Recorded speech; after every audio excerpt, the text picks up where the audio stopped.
In the autumn of 1965, the Higgins family of 4 vanished without a trace from their cottage in the village of Ashworth, Yorkshire.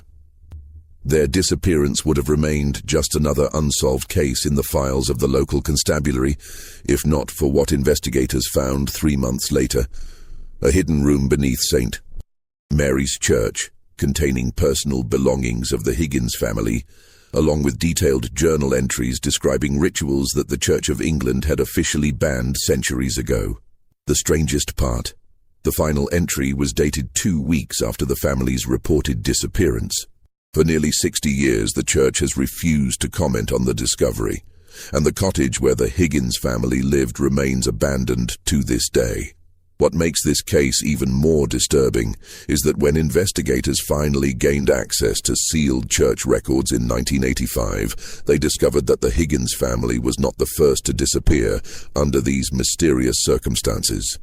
Tonight, I'll reveal what really happened in that quiet Yorkshire village, based on documents that have never been made public until now, including testimony from the only surviving witness who has finally agreed to break 40 years of silence. Before we continue with the story of the Higgins family and their connection to St. Mary's Church, this channel isn't for everyone, only for the bravest souls who dare to uncover the darkest mysteries that others won't tell. If you're one of those true mystery seekers, subscribe now and let me know in the comments what country you're listening from. Few channels dare to tell the stories we tell here, stories that authorities tried to bury forever. Now let's step into the shadows of 1965 Yorkshire and discover what terror awaited in Ashworth village. What unfolded in that small Yorkshire community would challenge everything the residents believed about their quiet, God-fearing village, and reveal a conspiracy of silence that had protected unspeakable secrets for nearly half a century. Ashworth was the kind of village where time seemed to move differently, where the ancient stone walls held memories of 8 centuries of human habitation. Nestled deep in the Yorkshire Dales, surrounded by rolling hills that turned purple with heather each autumn, it was home to barely 300 souls, most of whom could trace their families back 5 or 6 generations in the same handful of cottages. The village centered around St. Mary's Church, a magnificent Norman structure that dominated the landscape with its weathered limestone tower rising nearly 100 feet into the Yorkshire sky. The church had been built in 1187 on the site of an even older Saxon chapel, and local folklore claimed that the location had been considered sacred long before Christianity arrived in the Dales. The massive oak doors, reinforced with iron bands that had turned black with age, creaked ominously in the wind that constantly swept down from the moors. The autumn of 1965 brought an unusual chill to Yorkshire that seemed to settle into the very bones of the village. The leaves turned earlier than anyone could remember, painting the hillsides in deep crimsons and golds that appeared almost unnatural in their intensity. A persistent fog had begun settling over the valley each evening around sunset, clinging to the ancient stones of St. Mary's like a living thing. The fog was so thick that many residents reported feeling disoriented when walking through the churchyard at dusk, as if the familiar paths had somehow shifted in the mist. The church bells, which had rung punctually for hundreds of years to mark the hours and call the faithful to worship, began to sound different that autumn. Mrs. Agnes Pemberton, who had lived next to the church for 63 years, noticed it first. The bronze bells seemed to produce a deeper, more resonant tone than she remembered, as if the very air had thickened around them. Sometimes, late at night, she would swear she heard the bells ringing when they shouldn't be. Soft, mournful peals that seemed to come from underground rather than the tower above. Thomas Arthur Higgins was a man whose life ran like clockwork. At 38 years old, he had inherited both his methodical nature and his position at the village post office from his father, who had inherited them from his father before him. Every morning at precisely 7 o'clock, Thomas would emerge from his cottage on Church Lane, dressed in his carefully pressed suit and carrying his worn leather satchel. He would walk his two children, Margaret Rose, age 12, and young William Thomas, age 8, to the village school before continuing to his work, sorting mail and managing telegrams for the entire valley. Thomas was a quiet man who kept his thoughts to himself, but those who knew him well described him as deeply religious in the traditional Yorkshire way, devout but not demonstrative, faithful but practical. He served as a church warden at St. Mary's and could be found every Sunday morning ensuring that the hymnals were properly arranged and the collection plates were clean. His faith was as steady and reliable as the Yorkshire hills themselves, which made what happened to him even more incomprehensible to those who knew him. Eleanor Mary Higgins, née Whitlock, had come to Ashworth as a young bride 15 years earlier. At 35, she retained the striking beauty that had first caught Thomas's attention at a church social in nearby Hawes.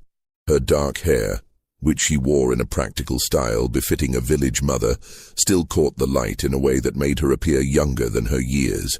Eleanor managed their small cottage with the same methodical precision that characterized the entire Higgins family.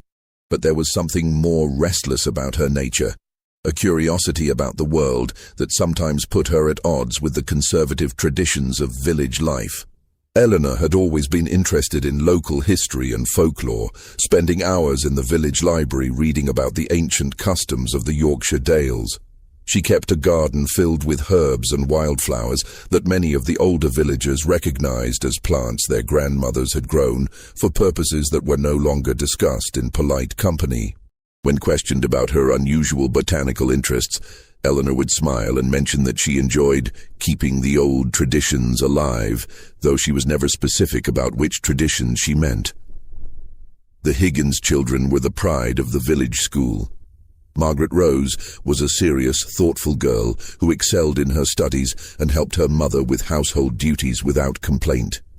She had inherited her mother's dark hair and her father's steady temperament, though teachers noticed that she sometimes seemed older than her 12 years, as if she carried knowledge that weighed heavily on her young shoulders. Margaret loved to read, particularly books about history and mythology, and she could often be found in the churchyard copying inscriptions from the oldest headstones into a notebook she carried everywhere. William Thomas, known to everyone as Billy, was the village's acknowledged charmer. At 8 years old, he possessed an infectious laugh and a curiosity about everything around him that endeared him to every adult in Ashworth. He was particularly fascinated by the church, spending hours examining the carved stone gargoyles that decorated the exterior walls and asking endless questions about the meaning of the stained glass windows. Billy had a habit of drawing constantly, filling notebook after notebook with sketches of the church, the surrounding countryside, and increasingly, as autumn progressed, disturbing images that his teacher found difficult to interpret. The village of Ashworth operated according to rhythms that had been established centuries earlier. Market day was still held every Thursday in the small square beside the church, though the merchants now arrived by motor car rather than horse and cart. The pub, the Shepherd's Rest, served as the unofficial town hall where news was shared and opinions were formed. The post office doubled as a general store, and the village school taught children from 5 to 14 before they were sent to the larger town of Hawes for their final education. But beneath this veneer of rural tranquility, Ashworth harbored secrets that went back generations. The village had always been isolated, not just geographically but culturally. The old families, the Whitlocks, the Carrs, the Thorntons, and a handful of others, maintained traditions and observances that outsiders rarely glimpsed. These families intermarried regularly and shared knowledge that was passed down through carefully chosen bloodlines. Mrs. Margaret Thornton, the village librarian and unofficial keeper of local law, was a descendant of one of Ashworth's founding families. Her cottage contained books and manuscripts that had been collected over centuries, including texts that the church had tried to suppress during various periods of religious reform. Mrs. Thornton was a small, bird-like woman in her 70s who spoke in whispers and seemed to know everyone's business before they knew it themselves. She had never married, dedicating her life instead to what she called preserving our heritage. Dr. Edmund Carr, the village physician, was another member of the old families. At 55, he had returned to Ashworth after studying medicine in Edinburgh, bringing with him modern medical knowledge that he somehow managed to blend with older healing traditions that his grandmother had taught him. Dr. Carr maintained detailed records not just of his patients' physical health, but of what he called their spiritual well-being, though he was always vague about what exactly this meant. The local constable, Sergeant Robert Henley, was one of the few authority figures in Ashworth who was not connected to the old families. He had been assigned to the village 5 years earlier and had gradually become aware that there were aspects of village life that remained hidden from him. Henley was a thorough, methodical man who took pride in understanding his territory completely, and his inability to penetrate certain aspects of Ashworth's social structure had become a source of increasing frustration. Reverend Harold Whitmore had served St. Mary's for 23 years, arriving in Ashworth as a young curate fresh from theological college. Over the decades, he had transformed from an energetic advocate of church reform into something much more complex and troubling. His study, located in the rectory beside the church, was filled with ancient manuscripts, archaeological artifacts, and books on subjects that seemed to have little connection to conventional Anglican theology. Reverend Whitmore was a tall, thin man with prematurely grey hair and eyes that seemed to look through people rather than at them. His sermons had grown increasingly esoteric over the years, filled with references to older truths and deeper mysteries that left many parishioners confused and unsettled. Yet he remained popular among certain members of the congregation, particularly those from the old families who seemed to understand references that escaped everyone else. In the weeks leading up to their disappearance, several residents of Ashworth noticed changes in the Higgins family's behavior. The alterations were subtle at first, Eleanor spending more time in the churchyard, Thomas appearing distracted and worried, the children becoming more withdrawn. But as October progressed, these changes became impossible to ignore. Mrs. Agnes Pemberton, whose cottage shared a garden wall with the Higgins property, was the first to notice Eleanor's nocturnal activities. Beginning in early October, Eleanor had taken to spending long hours in St. Mary's churchyard after dark, often carrying what appeared to be bundles of herbs, flowers, and other items that Mrs. Pemberton couldn't identify in the moonlight. When she worked up the courage to ask Eleanor about these midnight excursions, the younger woman simply smiled and replied, "I'm tending to old traditions, Mrs. Pemberton. Someone has to keep the proper observances." The phrase "proper observances" meant nothing to Mrs. Pemberton, but it left her with a sense of unease that she couldn't shake. Eleanor's tone had been pleasant enough, but there was something in her eyes that suggested depths of knowledge that made the older woman uncomfortable. Mrs. Pemberton began keeping her curtains drawn after dark and found excuses to avoid conversations with her neighbour. Mr. Arthur Finch, who owned the village's general store, noticed significant changes in Eleanor's purchasing habits during October. She had always been a careful shopper, buying only what her family needed and maintaining strict household accounts. But suddenly she was purchasing large quantities of unusual items, pounds of coarse salt, dozens of white candles, and what she described as specific herbs from old Mrs. Weatherby, the village's unofficial herbalist who grew medicinal and culinary plants in her extensive cottage garden. When Mr. Finch commented on these unusual purchases, Eleanor explained that she was preparing for the harvest season, though this explanation made little sense given that the Higgins family had never maintained more than a small kitchen garden. The items she was buying seemed more suited to some kind of ceremonial purpose than any practical household use, but Mr. Finch was too polite to pursue the matter further. The village school teacher, Miss Sarah Collins, became increasingly concerned about the behavior of the Higgins children during October.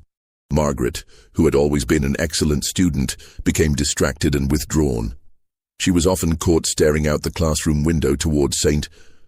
Mary's Church, and when called upon to answer questions, she would respond as if awakening from a dream. Her essays, once models of clear thinking and proper grammar, became filled with references to ancient wisdom and forgotten truths that seemed far too sophisticated for a 12-year-old. Young Billy's behavior was even more alarming. The normally cheerful and talkative boy had become obsessed with drawing, spending every free moment creating the same disturbing image over and over again.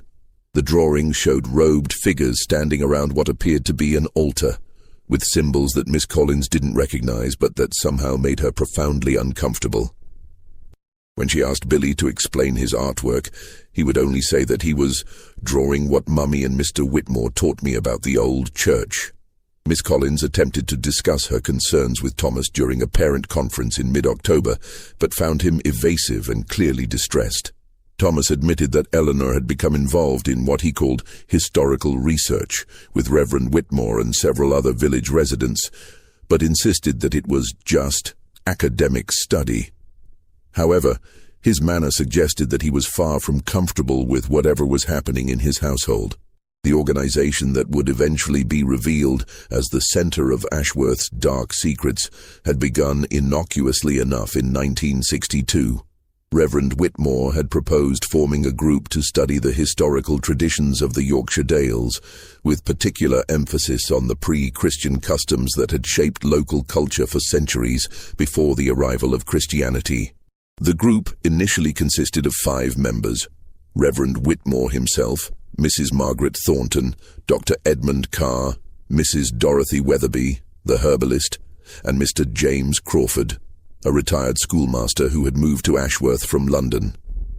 The group met monthly in the church vestry, ostensibly to discuss historical documents and archaeological evidence relating to ancient Yorkshire traditions. They called themselves the Ashworth Historical Preservation Society and claimed to be working on a comprehensive study of local folklore that would eventually be published as a book for the benefit of future generations. Eleanor Higgins joined the group in the spring of 1964, drawn by her long-standing interest in local history and encouraged by Reverend Whitmore, who had noticed her extensive reading on folklore and traditional customs. Eleanor proved to be an enthusiastic and dedicated member, contributing research on herbal medicine and seasonal celebrations that impressed the other participants with its depth and authenticity. What the public didn't know was that the Historical Preservation Society's activities had gradually evolved far beyond academic research. By 1963, the group had begun what they called practical demonstrations of ancient rituals, initially justifying these activities as necessary for understanding the historical contexts they were studying. These demonstrations started simply enough: seasonal celebrations based on agricultural cycles, herbal preparation techniques that had been used for centuries, and meditation practices that they claimed were derived from Celtic spiritual traditions. However, under Reverend Whitmore's guidance, these practices had grown increasingly complex and disturbing. The vicar had convinced the group that true understanding of ancient traditions required not just intellectual study, but experiential participation.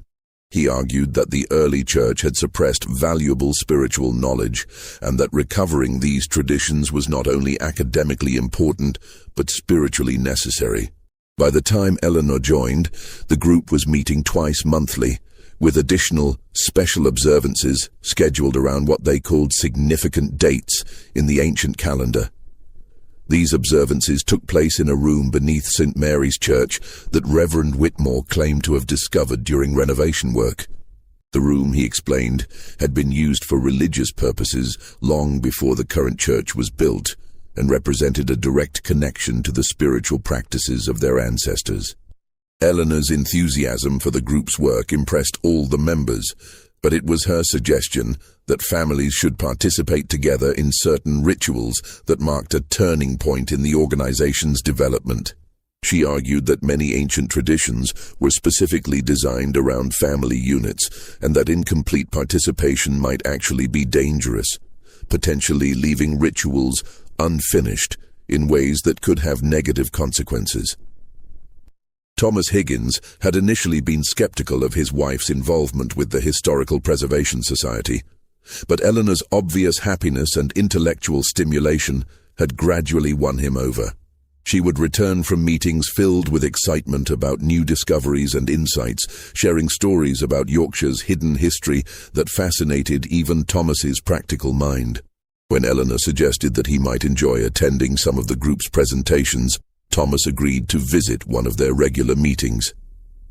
The meeting Thomas attended in June 1964 seemed harmless enough. Reverend Whitmore had prepared a lecture about medieval agricultural practices, complete with historical documents and artifacts that he had borrowed from various local collections. The other members were clearly knowledgeable and passionate about their research, and Thomas found himself genuinely interested in learning about the farming techniques that his own ancestors might have used centuries earlier. However, as months passed and Eleanor became increasingly involved with the group's activities, Thomas began to notice troubling changes in his wife's behavior and attitudes. She started speaking critically of modern religious practices, suggesting that contemporary Christianity had lost essential spiritual knowledge that ancient traditions preserved. She began keeping unusual schedules, staying up late to read obscure texts that Reverend Whitmore had given her, and waking before dawn to tend to plants and preparations that seemed to have no practical purpose. Most disturbing to Thomas was Eleanor's growing insistence that the children should be educated about the old ways. She began teaching Margaret and Billy about herbal medicine, seasonal celebrations, and what she called proper respect for the forces that shape our world. The children seemed to enjoy these lessons initially, but Thomas noticed that they were becoming secretive about what they learned, sharing private jokes and references that he didn't understand. In September 1965, Thomas decided to speak directly with Reverend Whitmore about his concerns. He arranged a private meeting in the vicar's study, intending to discuss Eleanor's growing obsession with the historical group and its effect on their family life. What he discovered during that conversation would haunt him for the few remaining weeks of his life. Reverend Whitmore received Thomas in his study, a room that had always seemed cluttered with books and papers, but now appeared almost overwhelming in its density of strange artifacts and unfamiliar texts. The vicar listened patiently as Thomas explained his worries, nodding sympathetically and asking thoughtful questions about specific examples of Eleanor's changed behavior. But when Thomas finished speaking, Reverend Whitmore's response was not what he had expected. Instead of offering reassurance or suggesting ways to moderate Eleanor's involvement with the group, the vicar launched into an explanation of why the family's participation in the Historical Society's work was not just beneficial but essential.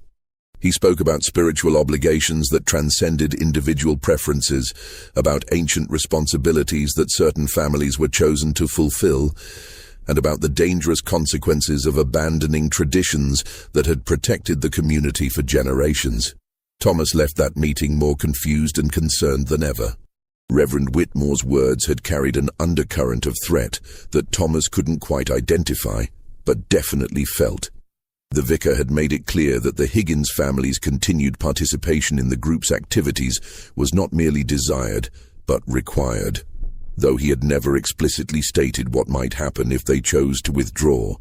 October 1965 brought an acceleration of strange events in Ashworth that seemed to center around the Higgins family. Eleanor's activities became more intensive and secretive, with multiple trips to the church each week and constant preparation of materials whose purpose she would not explain to her increasingly worried husband. The children's behavior became more erratic, with both Margaret and Billy displaying knowledge and using vocabulary that seemed far beyond their years. Dr. Edmund Carr would later testify that Thomas visited his office 3 times during October, displaying symptoms of severe anxiety and what the physician described as acute nervous exhaustion. Thomas complained of insomnia, loss of appetite, and what he called a feeling of impending doom that he couldn't shake. When Dr. Carr pressed him for details about the source of his distress, Thomas would only say that Eleanor had become involved in activities that he feared were dangerous for the whole family. During his final visit to Dr. Carr's office on October 25th, Thomas appeared to be on the verge of a complete breakdown. He spoke rapidly and incoherently about ancient obligations and ceremonies that can't be stopped once they begin. He asked Dr. Carr about the symptoms of what he called religious mania, and whether there were medical treatments for people who had become convinced they were receiving supernatural communications. Most disturbing, Thomas asked Dr. Carr whether he believed it was possible for old evil to persist in places where terrible things had happened in the past. When the doctor asked what had prompted this question, Thomas replied that Eleanor had been spending time in parts of the church that he was certain had never been open to the public before, and that she claimed to be receiving guidance from sources that existed beyond the ordinary world. Dr. Carr recommended that Thomas speak with Reverend Whitmore about his spiritual concerns, advice that he would spend the rest of his life regretting. What Dr. Carr didn't know was that the vicar was not a source of help for the Higgins family, but the primary architect of their doom. The final week of October brought dramatic changes to the Higgins household that were noticed by everyone who knew the family. Eleanor stopped attending her usual social obligations and was rarely seen outside her cottage except for trips to the church. The children stopped playing with their friends and appeared increasingly pale and withdrawn. Thomas missed several days of work, something that had never happened in his 15 years at the post office. Mrs. Pemberton later recalled hearing sounds from the Higgins cottage that she couldn't identify: rhythmic chanting, the burning of substances that produced unusually acrid smoke, and conversations conducted in voices so low that she couldn't make out words, but could detect emotional intensity that made her increasingly uncomfortable. On several occasions, she observed unusual visitors arriving at the Higgins cottage after dark. Figures in dark clothing who moved with purposeful silence and never stayed longer than an hour. October 31st, 1965, was a Sunday that dawned grey and cold, with the persistent fog that had plagued Ashworth all autumn hanging so low that the top of St. Mary's Tower was completely obscured. The morning service proceeded normally, with the Higgins family occupying their customary pew in the third row. However, several parishioners later recalled that the family's behavior during the service had been distinctly unusual.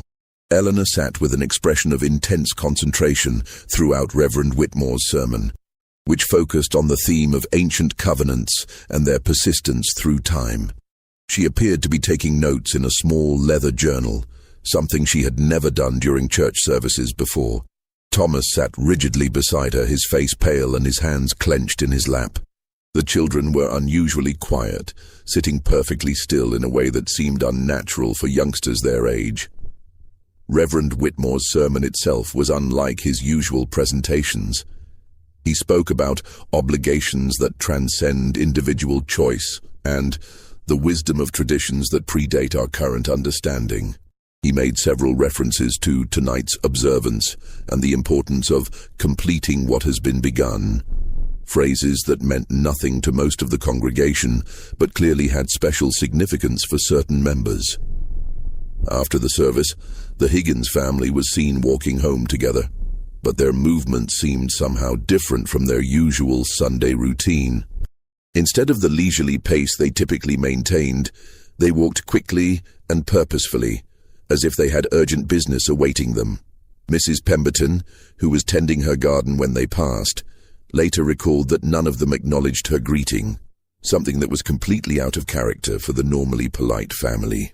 The last confirmed sighting of the complete Higgins family was at approximately 2:30 in the afternoon, when Mr. Finch observed them entering their cottage and closing the door firmly behind them. What happened next would only be pieced together months later from evidence found in the hidden chambers beneath St. Mary's Church. Mrs. Pemberton noticed that the lights in the Higgins cottage were extinguished earlier than usual that evening. By 8 o'clock, the house was completely dark, something that had never happened before on a Sunday night, when the family traditionally spent the evening reading and preparing for the week ahead. When she peered through her curtains at 10 o'clock, she could see no signs of life in the cottage at all. But it was sometime after midnight on October 31st that Mrs. Pemberton witnessed the event that would haunt her for the rest of her life. She was awakened by sounds that she initially thought were part of a dream. Distant chanting that seemed to rise and fall, with a rhythm that was both hypnotic and deeply disturbing. When she realized that the sounds were real, She moved to her bedroom window to investigate their source. What she saw in St. Mary's churchyard defied rational explanation. Figures carrying candles or torches were moving in what appeared to be a procession around the church building. The figures were dressed in dark robes that obscured their identities, but their movements were purposeful and coordinated, suggesting a ceremony that had been carefully planned and rehearsed. The chanting continued for what seemed like hours, rising and falling in intensity, but never stopping completely. Mrs. Pemberton was certain that she could hear children's voices among the adult ones, high and clear notes that stood out against the deeper tones of the adult participants. The sound made her feel physically ill, though she couldn't explain why. Most disturbing of all, the procession eventually disappeared. Mrs. Pemberton watched as the figures moved toward the church building and simply vanished, as if the ancient stone walls had opened to receive them. The lights continued to flicker in the churchyard for several more hours, but she never saw the participants emerge. Monday morning, November 1st, 1965, began what would become one of the most perplexing missing persons investigations in Yorkshire history. When Thomas failed to appear at the post office by his usual time of 8:15 a.m., his supervisor, Mr. Gregory Walsh, initially assumed that the family was dealing with illness or some other temporary emergency. However, when repeated telephone calls to the Higgins cottage went unanswered, Mr. Walsh decided to investigate personally. He walked to Church Lane and knocked on the cottage door, receiving no response. When he peered through the windows, he could see that the interior appeared neat and undisturbed, but there were no signs of current occupation. The cottage felt empty in a way that suggested the absence was not temporary. Mr. Walsh contacted Sergeant Robert Henley, who arrived at the cottage within 30 minutes to begin a preliminary investigation. What Henley found would puzzle him for months and eventually lead to discoveries that would shake the entire community of Ashworth to its foundation. The cottage door was unlocked, something that was unusual but not unprecedented in a village where most residents trusted their neighbors completely. The interior was immaculately clean and organized, with no signs of struggle, hasty departure, or foul play. The family's personal belongings were in their expected places. Eleanor's purse hanging on its usual hook, Thomas's wallet in the dresser drawer where he always kept it, the children's school clothes laid out for Monday morning. In the kitchen, Henley found evidence that the family had prepared and eaten Sunday dinner. The dishes had been washed and put away, and there were no signs that a meal had been interrupted or abandoned. However, he did notice that certain items seemed to be missing from their usual locations. Candles that Mrs.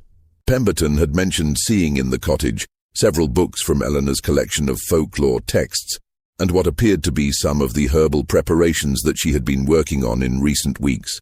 Most puzzling was the discovery in Thomas's small study. On his desk lay an open Bible turned to the Book of Revelation, chapter 20, which deals with the binding of Satan and the judgment of the dead. Written in the margin, in what appeared to be Eleanor's handwriting, was a single line: "The old covenant must be honored at all costs." Below it, in Thomas's more angular script, were the words, "God help us all. I fear we have gone too far to turn back." Sergeant Henley spent the entire day conducting interviews with every resident of Ashworth who might have information about the family's disappearance. The picture that emerged from these conversations was troubling and contradictory. While everyone agreed that the Higgins family had been acting strangely in recent weeks, no one could provide specific information about where they might have gone or why they would have left without telling anyone. Henley's investigation quickly revealed that several key members of the community were being less than forthright about their knowledge of the family's activities. Reverend Whitmore, when questioned about the Historical Preservation Society, acknowledged that Eleanor had been an active member, but insisted that the group's activities were purely academic and couldn't possibly be connected to the disappearance. However, when Henley pressed for details about the group's recent meetings and activities, the vicar became evasive and defensive. Whitmore claimed that the society's records were confidential and that revealing the content of their discussions would violate the trust of other members. He suggested that the family had probably decided to take an impromptu vacation and would likely return within a few days. Dr. Carr was even less helpful, claiming that patient confidentiality prevented him from discussing his recent conversations with Thomas. When Henley pointed out that missing persons investigations took precedence over normal confidentiality requirements, Dr. Carr reluctantly admitted that Thomas had been suffering from anxiety related to family pressures, but refused to elaborate on the specific nature of these pressures. Mrs. Thornton, the librarian, proved to be the most forthcoming of the Historical Preservation Society members, though her information was more disturbing than helpful. She acknowledged that the group had been researching ancient religious practices and that some members had become perhaps too enthusiastic about implementing their discoveries. When pressed for details, she mentioned that recent meetings had focused on what she called seasonal observances that were traditional in this area centuries ago.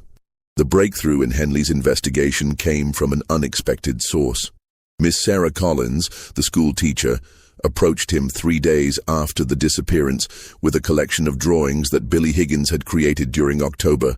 The drawings depicted robed figures gathered around what appeared to be an underground altar, with symbols and arrangements that seemed far too sophisticated for an 8-year-old child to have invented. Miss Collins also provided Henley with essays that Margaret had written in the weeks before the disappearance. The essays dealt with topics such as the wisdom of ancient traditions and why modern people have forgotten important truths.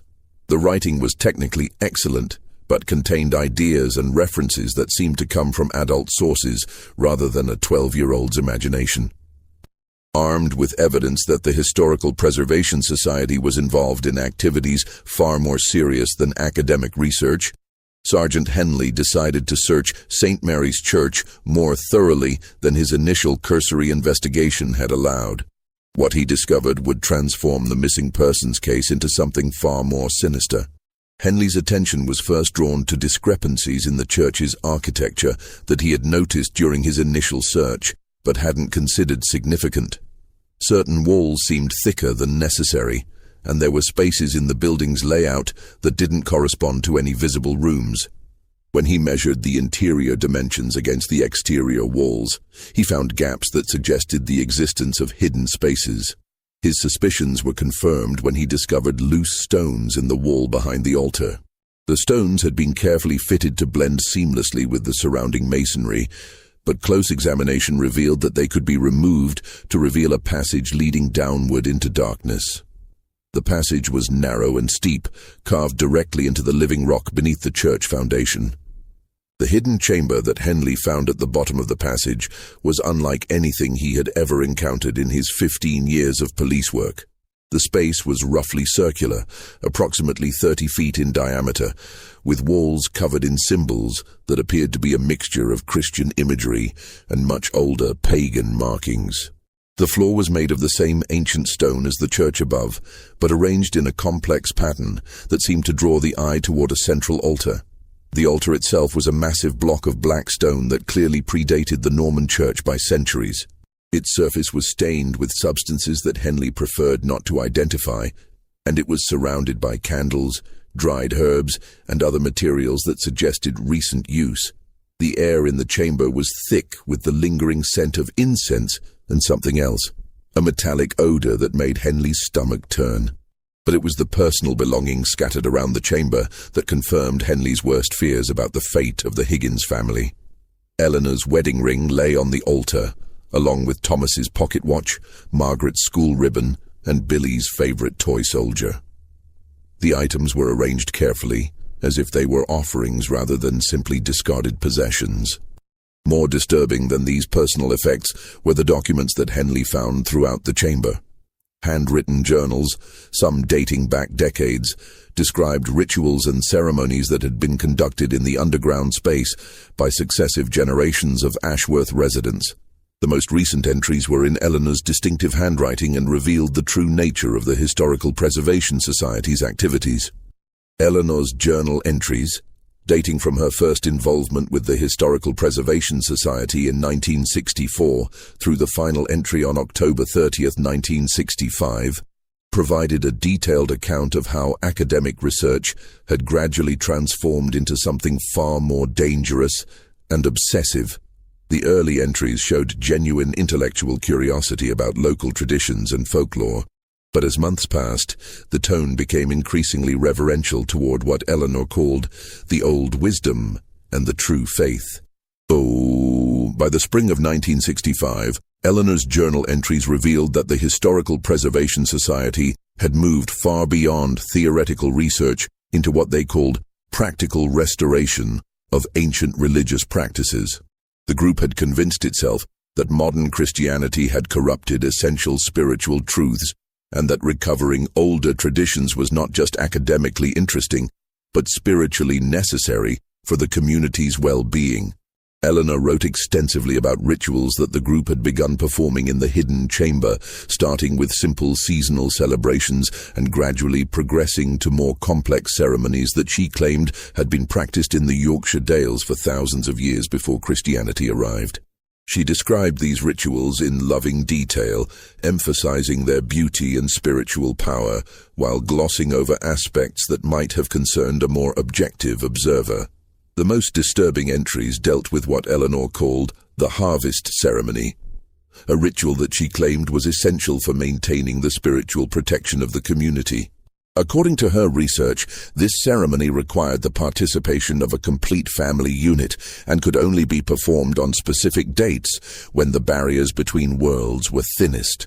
Eleanor's final entries revealed that she had convinced herself that her family had been chosen for a special role in preserving ancient traditions.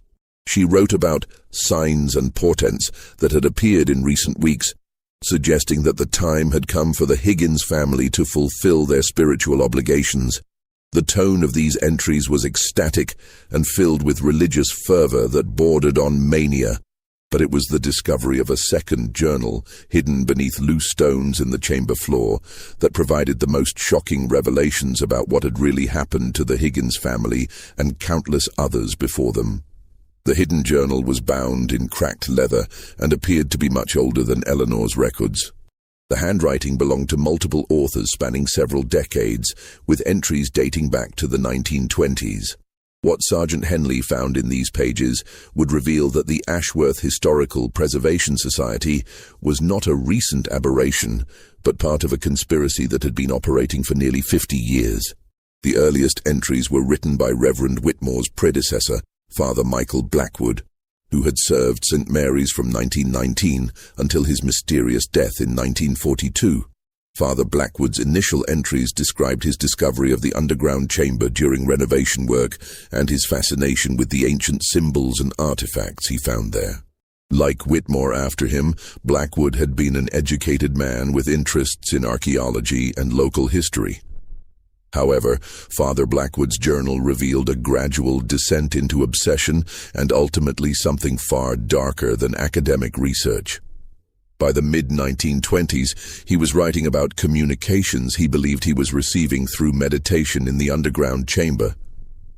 These communications allegedly provided instructions for rituals that would ensure the community's prosperity and protection from outside threats. The journal contained detailed descriptions of ceremonies that Father Blackwood claimed were based on authentic ancient traditions, but which were clearly his own inventions. Influenced by his reading of occult literature and his growing psychological instability, the rituals became increasingly elaborate and demanding, requiring specific participants chosen according to criteria that seemed to change based on Father Blackwood's personal whims and paranoid delusions. By 1928, the journal entries revealed that Father Blackwood had recruited a small group of followers who were willing to participate in his ceremonies. The group included many of the same family names that would later be involved in Reverend Whitmore's Historical Preservation Society, the Thorntons, the Carrs, the Weatherbys, and others. Father Blackwood had convinced these families that they were part of an ancient bloodline chosen to preserve sacred knowledge. The most horrifying entries described what Father Blackwood called the ultimate sacrifice, ceremonies that he claimed would ensure the community's protection, but which clearly involved the murder of entire families. The first such ceremony was conducted in October 1930 and involved the Morrison family, who had recently moved to Ashworth from Scotland. Father Blackwood's description of their deaths was clinical and matter-of-fact, as if he were recording a routine religious observance rather than multiple murders. Henley's analysis of the journal entries revealed a consistent pattern that had been followed for decades. Every few years, Father Blackwood and later Reverend Whitmore would select a family for what they called spiritual elevation.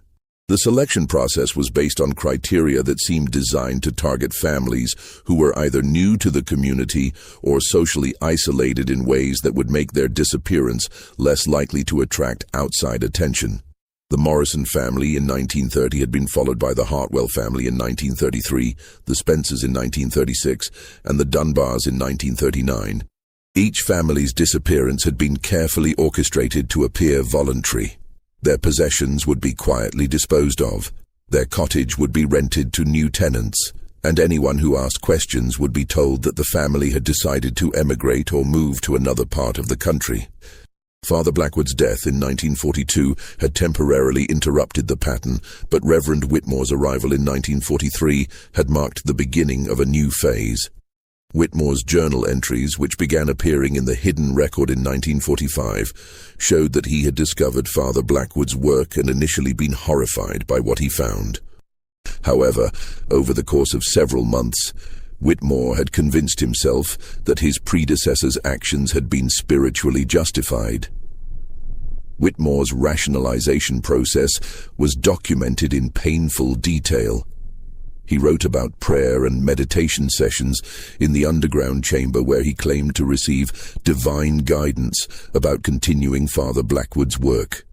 He interpreted various coincidences and natural events as signs that the murders had indeed protected the community from disasters that would otherwise have befallen it. By 1947, Whitmore had resumed the pattern of ritualized murder, selecting the Fletcher family as his first victims. His journal entries showed that he had refined Father Blackwood's methods, developing more sophisticated techniques for psychological manipulation and community misdirection. Whitmore understood that the key to maintaining the conspiracy was ensuring that community members genuinely believed they were participating in beneficial spiritual practices rather than murder. The families who disappeared under Whitmore's leadership included the Ashfords in 1950, the Kellys in 1953, the Bradfords in 1956, the Hawkins in 1959, and the Pattersons in 1962. Each disappearance had been preceded by months of psychological preparation, with the selected family being gradually drawn into the Historical Preservation Society and convinced that they had been chosen for a special spiritual role.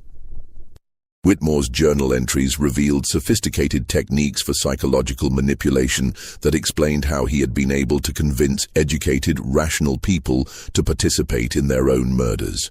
The process began with recruitment into the Historical Preservation Society, which genuinely did conduct academic research into local traditions and folklore.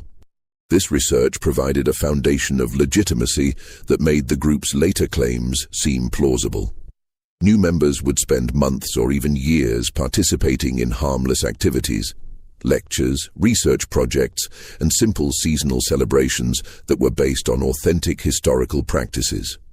During this period, Whitmore would carefully assess each participant's psychological vulnerabilities and susceptibility to influence. Only those who showed the right combination of intellectual curiosity, spiritual seeking, and social isolation would be selected for deeper involvement. The transition from academic research to active participation in rituals was gradual and carefully managed. Whitmore would introduce increasingly esoteric concepts, always framing them in terms of historical authenticity and spiritual enlightenment. Members who expressed doubt or discomfort would be subtly excluded from further activities, while those who embraced the concepts would be invited to participate in more advanced practices. The underground chamber played a crucial role in the manipulation process. Whitmore had learned that the space's unusual acoustics, combined with the psychological effect of being in a hidden, ancient location, made participants more susceptible to suggestion and group pressure. The chamber was deliberately kept cold and dimly lit, conditions that research had shown could induce altered states of consciousness, even without the use of drugs or other substances. Whitmore also used what he called spiritual preparation, periods of fasting, meditation, and isolation that were designed to break down participants' critical thinking abilities and increase their dependence on the group for emotional and spiritual support.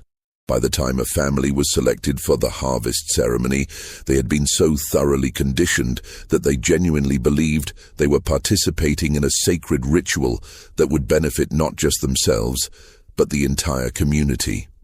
Eleanor Higgins's journal entries showed this process in action. Her transformation from curious researcher to fanatical believer had taken place over 18 months of careful manipulation. Whitmore had exploited her intellectual interests, her spiritual yearning, and her desire to feel special and chosen. By October 1965, Eleanor was so convinced of the rightness of her path that she had become an active advocate for her family's participation in the ceremony. The final entries in both Eleanor's journal and Whitmore's hidden record provided a detailed account of the events that had led to the Higgins family's murder. The ceremony had been planned for months, with elaborate preparations that included not just ritual elements, but practical considerations, such as how to dispose of the bodies and explain the family's disappearance to the community. Eleanor's final entry, dated October 30th, revealed her complete psychological surrender to Whitmore's manipulation. She wrote about her excitement at being chosen for spiritual elevation and her gratitude for the opportunity to serve the community in such a profound way. She expressed concern only about Thomas's reluctance to fully embrace the experience, but noted that Reverend Whitmore had assured her that Thomas's doubts would be resolved during the ceremony itself. Whitmore's account of October 31st was clinical and detailed, describing the logistics of the murder with the same methodical precision that characterized all his activities. The ceremony had begun at 11:00 p.m., with the Higgins family and 6 other members of the Historical Preservation Society gathering in the underground chamber. The other participants included Dr. Carr, Mrs. Thornton, Mrs. Weatherby, Mr. Crawford, and 2 others whose names Henley recognized as respected members of the community. The ritual itself had been designed to gradually overcome any resistance from Thomas or the children. It began with familiar elements, chanting, candlelight, and herbal preparations that the family had experienced during previous meetings. However, as the ceremony progressed, these familiar elements were combined with psychological pressure and what Whitmore euphemistically called spiritual substances, drugs that had been added to wine that the participants consumed. Thomas's resistance had been anticipated and planned for. When he attempted to leave the chamber with his children, he found that the other participants were prepared to prevent his departure by force. The children, already disoriented by the drugs and the traumatic nature of the situation, had been unable to understand what was happening or effectively resist. Whitmore's account of the actual murders was brief and matter-of-fact. The family had been killed using methods that Whitmore claimed were based on ancient sacrificial practices, but which were simply efficient techniques for murder. The bodies had been disposed of in a complex system of natural caves that extended beneath the church, caves that had been used for the same purpose for decades. The journal entries revealed that the Higgins family's murder had been followed by a carefully orchestrated cover-up that involved most of the village's authority figures. Dr. Carr had prepared false medical records suggesting that the family had been suffering from a contagious illness that required them to leave the village immediately. Mrs. Thornton had spread rumors about Thomas receiving a job offer in another county that required immediate relocation. The family's personal belongings had been systematically disposed of, with valuable items being redistributed among members of the Historical Preservation Society and everything else being destroyed or buried. The cottage had been cleaned thoroughly to remove any evidence of the family's final days, and within a week of their disappearance, it had been rented to a new family who had been told that the previous tenants had emigrated to Canada. Sergeant Henley's investigation had been deliberately hampered by community members who provided false information or simply refused to cooperate. When Henley had asked specific questions about the Historical Preservation Society, he had been given misleading answers designed to make the group seem harmless and academic. Several witnesses had lied outright about their knowledge of the family's activities in the weeks before their disappearance. The conspiracy extended beyond the active participants in the murders to include community members who suspected the truth but chose to remain silent rather than confront the horror in their midst. The journal entries revealed that several villagers had privately expressed concerns about the pattern of disappearances over the years, but had been persuaded by social pressure and fear to keep their suspicions to themselves. Just when we thought we understood the full scope of the horror in Ashworth, Sergeant Henley's investigation was about to uncover evidence that would reveal an even more disturbing truth about the community's complicity in decades of murder. If this story is giving you chills, share this video with a friend who loves dark mysteries. Hit that like button to support our content, and don't forget to subscribe to never miss stories like this. Let's discover together what happens when Henley finally confronted the living participants in this conspiracy of silence. Armed with overwhelming evidence from the journal entries and physical evidence found in the underground chamber, Sergeant Henley faced the difficult task of confronting a conspiracy that involved some of the most respected members of the Ashworth community. His investigation had revealed that at least 12 people had direct knowledge of the murders, with dozens more having various levels of complicity in the cover-ups that had protected the killers for decades. Henley's first arrest was Dr. Edmund Carr, whose medical records and journal entries clearly documented his participation in multiple murders. When confronted with the evidence, Dr. Carr initially attempted to maintain his innocence, claiming that the journal entries were elaborate fiction created by disturbed individuals. However, when faced with physical evidence linking him to the underground chamber and testimony from other community members, his resolve crumbled. Dr. Carr's confession provided crucial details about the psychological dynamics that had allowed the conspiracy to function for so long. He revealed that many participants had convinced themselves that they were not actually committing murder, but facilitating a spiritual transformation that allowed the victims to transcend ordinary physical existence. This elaborate self-deception had been essential to maintaining the group's cohesion and preventing members from developing guilt or remorse that might lead them to confess. Mrs. Margaret Thornton proved to be more resilient under questioning, maintaining for several days that the Historical Preservation Society had been devoted entirely to legitimate academic research. However, Henley's discovery of additional evidence in her cottage, including personal belongings from several of the murdered families, eventually forced her to acknowledge her role in the conspiracy. Mrs. Thornton's confession revealed the extent to which the murders had been integrated into the community's social and economic structure. The belongings of murdered families had been redistributed among conspiracy members. The victims' cottages had been rented or sold to provide income for the group's activities, and the disappearances had been used to eliminate families whose presence in the community was seen as disruptive or undesirable. Reverend Whitmore's arrest was the most dramatic and revealing of all. When Henley arrived at the rectory with a warrant, he found the vicar in his study, surrounded by documents that he was attempting to destroy. Whitmore had clearly been expecting arrest and had spent the previous days trying to eliminate evidence of his crimes. However, Whitmore's psychological state had deteriorated significantly since the Higgins murders. The journal entries had revealed growing paranoia and grandiose delusions in his final months, and by the time of his arrest, he was clearly suffering from a severe mental breakdown.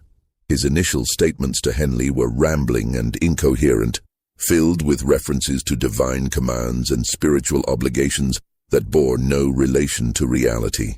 The trial of the Ashworth conspirators, held at York Crown Court in the spring of 1966, attracted national attention and exposed details of the case that shocked even experienced observers of criminal behavior.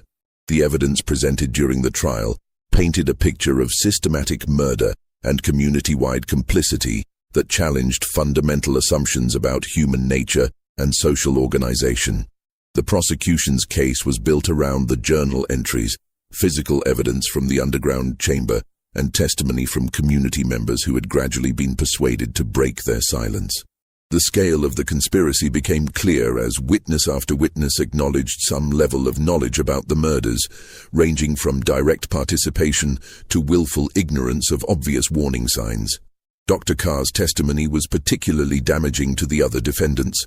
His detailed account of the psychological manipulation techniques used by Father Blackwood and Reverend Whitmore revealed how educated, rational people had been gradually conditioned to participate in activities that they would normally find abhorrent.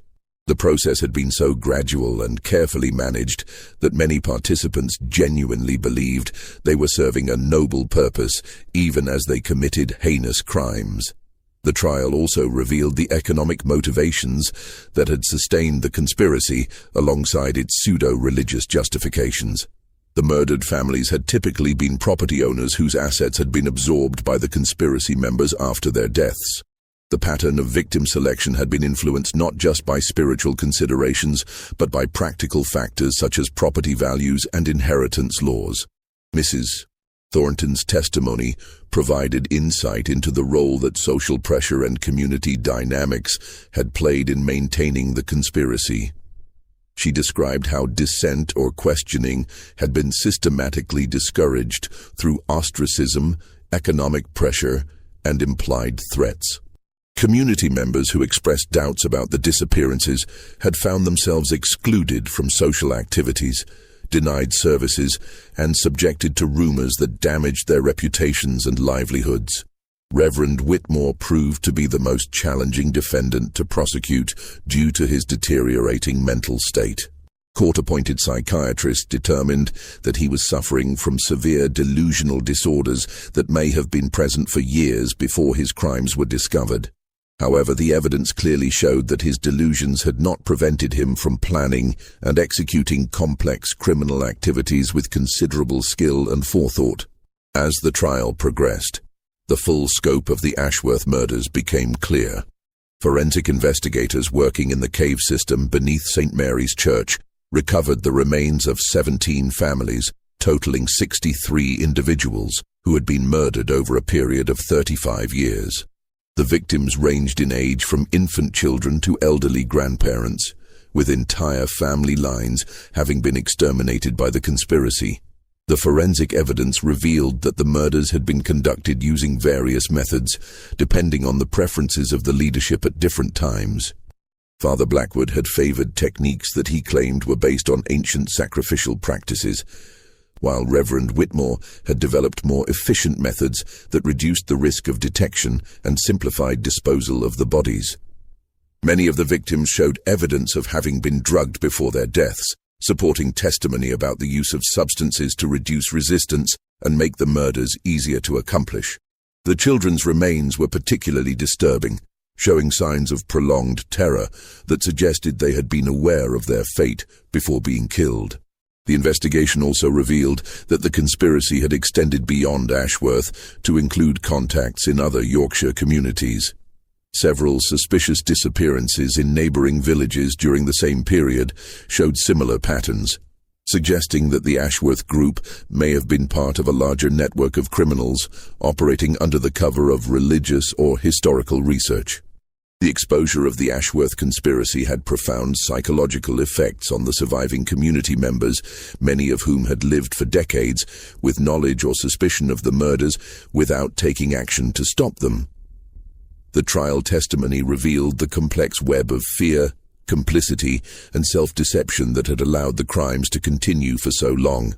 Many residents reported feelings of guilt and shame that persisted for years after the trials concluded. They struggled with questions about their own moral responsibility for failing to protect the victims, even when they had lacked specific knowledge of the crimes being committed. The revelation that respected community leaders had been systematic murderers destroyed many people's faith in their ability to judge character and trust authority figures. The psychological impact was particularly severe for children and young adults who had grown up in Ashworth during the period when the murders were being committed. Many reported feeling betrayed by adults they had trusted and respected, and some required extensive therapy to process their experiences. The knowledge that they had unknowingly lived alongside mass murderers for years created lasting trauma that affected their ability to form trusting relationships. Several community members developed symptoms consistent with what would later be recognized as post-traumatic stress disorder.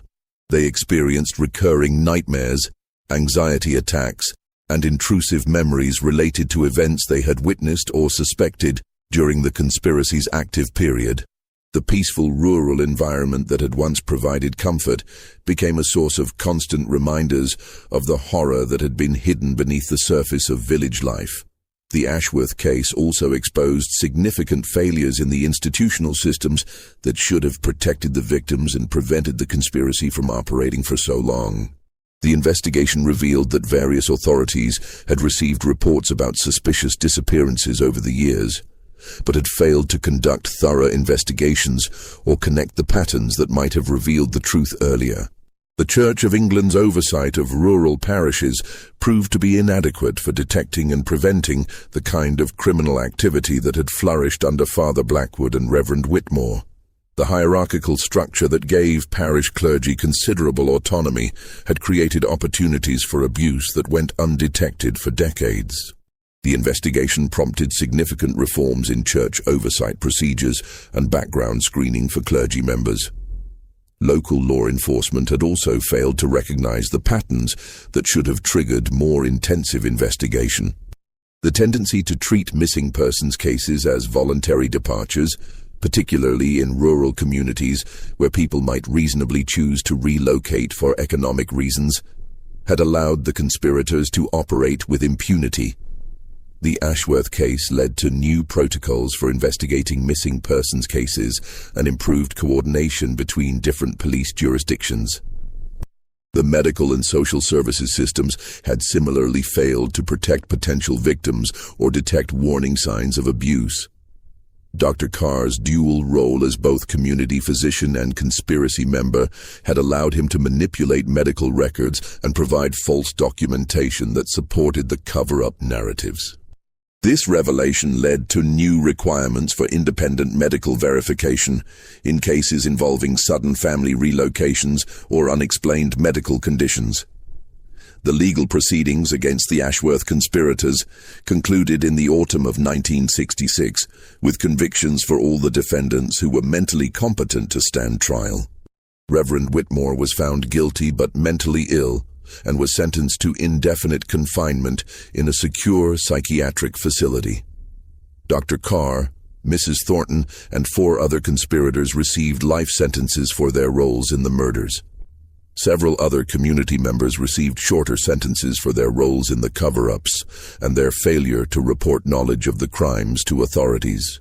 The court recognized that many of these individuals had been subjected to psychological pressure and social coercion that had influenced their decisions, but maintained that adults had a fundamental responsibility to protect children and vulnerable people regardless of personal consequences. The sentences were controversial in some quarters, with critics arguing that they were either too lenient given the scope of the crimes or too harsh given the psychological manipulation that many defendants had experienced. However, the judge's statements during sentencing emphasized the importance of holding individuals accountable for their actions while acknowledging the complex social dynamics that had enabled the conspiracy to function. The financial assets of the convicted conspirators were seized and used to provide compensation to the families of victims who had relatives outside the Ashworth community.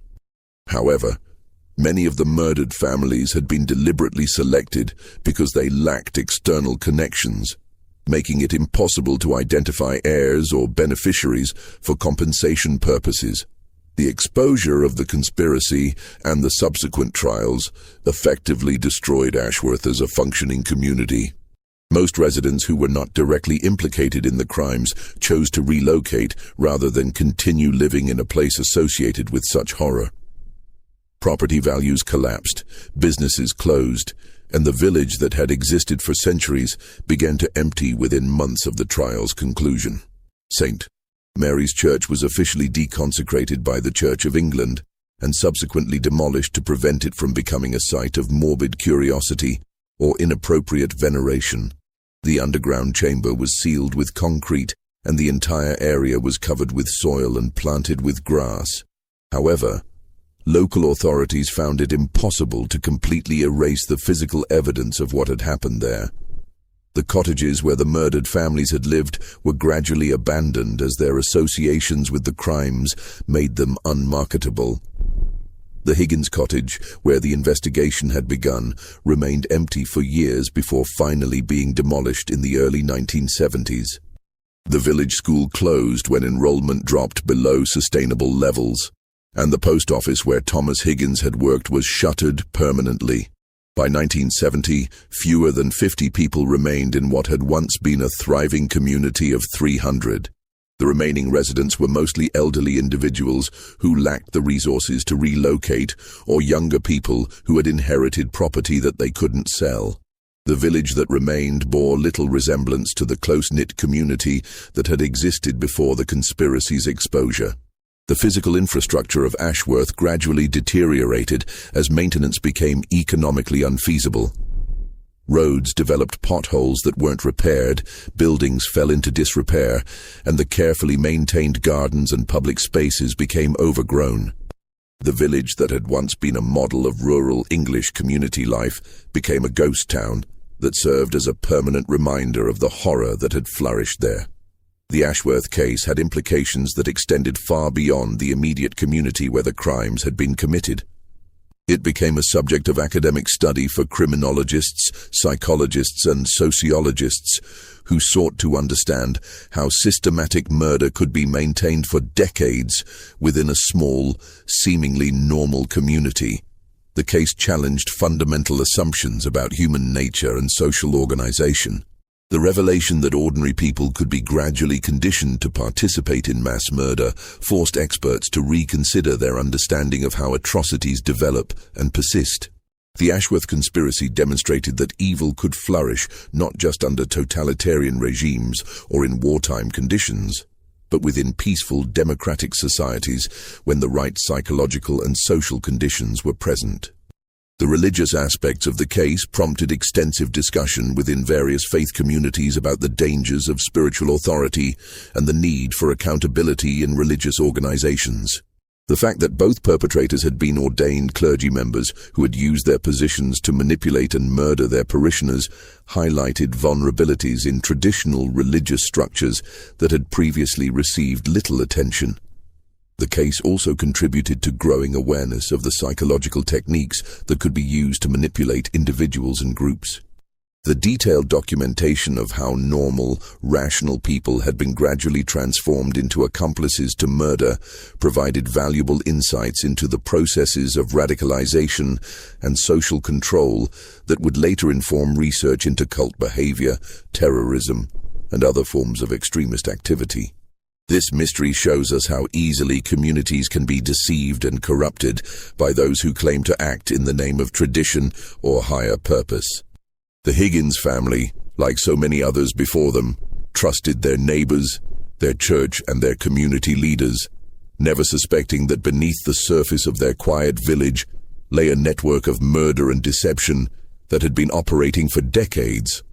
The most terrifying aspect of the Ashworth conspiracy was not the murders themselves, but the way that an entire community had been gradually conditioned to accept and participate in activities that would normally be recognized as obviously wrong. The process had been so gradual and carefully managed that many participants genuinely believed they were serving a noble purpose, even as they committed or enabled heinous crimes. The case demonstrates the importance of questioning authority, maintaining connections with the outside world, and refusing to accept explanations that don't make rational sense, no matter how prestigious or trusted their sources might be. It shows how isolation, both geographical and social, can create conditions where harmful ideas and practices can flourish without the scrutiny that might otherwise expose their true nature. Perhaps most importantly, the Ashworth case reminds us that the greatest horrors often come not from obvious monsters, but from the corruption of ordinary people who lose their way in the darkness of fanaticism, greed, and misplaced loyalty. The Higgins family's tragedy serves as a permanent warning about the dangers of surrendering critical thinking to charismatic leaders who claim to possess special knowledge or authority. What do you think of this story? Could something like this really happen in a small, close-knit community? Do you believe that ordinary people could be gradually manipulated into participating in such horrific crimes? Leave your thoughts in the comments below. If you enjoyed this chilling tale and want more dark mysteries like this, subscribe to our channel, hit that notification bell, and share this video with someone who appreciates true crime stories that explore the darkest aspects of human nature. Until next time, remember that the most terrifying monsters often hide behind the most respectable facades, and that our greatest protection against such evil is our willingness to ask difficult questions and refuse to accept comfortable lies.